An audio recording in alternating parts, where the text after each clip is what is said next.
My name is Randy Widdis, and I'm a professor of geography at the University of Regina, and I am the lead for the historical themes section of BIG.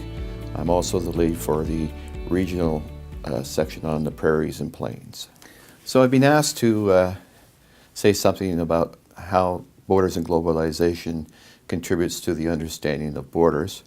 Well, I think when you break down the title, Borders in Globalization, of course we want to examine the relationship. The border is a concept that doesn't exist in a vacuum. And of course what's happening in the world affects, shapes and reshapes borders. So that's an important part of it. I particularly appreciate the fact that in this project we view borders as a dynamic and I'd say a malleable concept.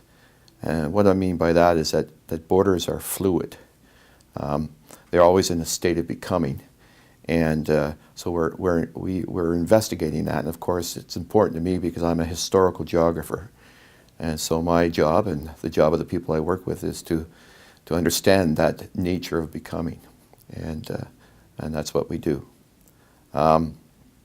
And another important thing is that, of course, we look at borderlands within the changing context of globalization, and we're trying to examine how developments in the world have affected people's views towards borders, their relationship with borders, and at all different scales. An important concept in the study of borders is the concept of multi-scalarity, if that's the word, multi-scalar, and borders exist in all facets of life, and so that's what we're interested in. As a Canadian-based geographer, I've always had a fascination with the relationship between the United States and Canada, and BIG has allowed me to further develop that interest. And the border and borderland frame or lens allows us to view that particular relationship in greater detail. And what I particularly appreciate is the multidisciplinarity of the project. I've learned a lot from my colleagues from other disciplines, and I hope they've learned a little bit from me as well. We work well together because we have a common cause, I guess. Another thing that's unique about BIG is that it brings scholars and government people, NGOs, and policymakers together in the same forum. And of course, when you bring people from different groups who are interested in the same thing, the trick is to come up with a vocabulary where you can talk to each other. And I think we made a great effort in this particular project to develop that vocabulary. And of course, again, I'm biased. I believe that good policy needs history and geography.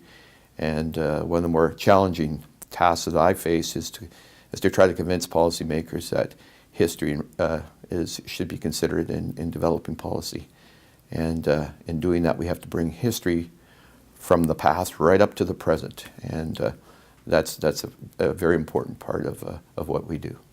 I was quite busy at this conference. I actually have given 2 papers, a brief description what the history section is about, and some other things as well.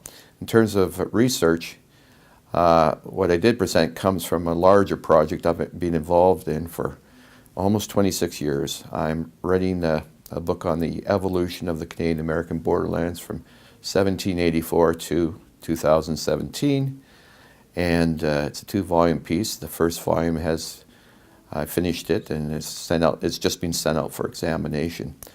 And obviously what I do, I'm arguing that there isn't a borderland. There are several borderlands that constitute the Greater Canada-U.S. borderland zone. And I'm looking at how they evolved over time, how they were shaped and reshaped or configured and reconfigured by various forces, social, political, economic forces that both integrated and, I guess, divided communities within common borderland regions, and how that changed over time. That's a valid research topic because I do believe that, again, present-day policymakers need to understand that in order to deal with issues along the Canadian-American border, you have to be sensitive to history and geography.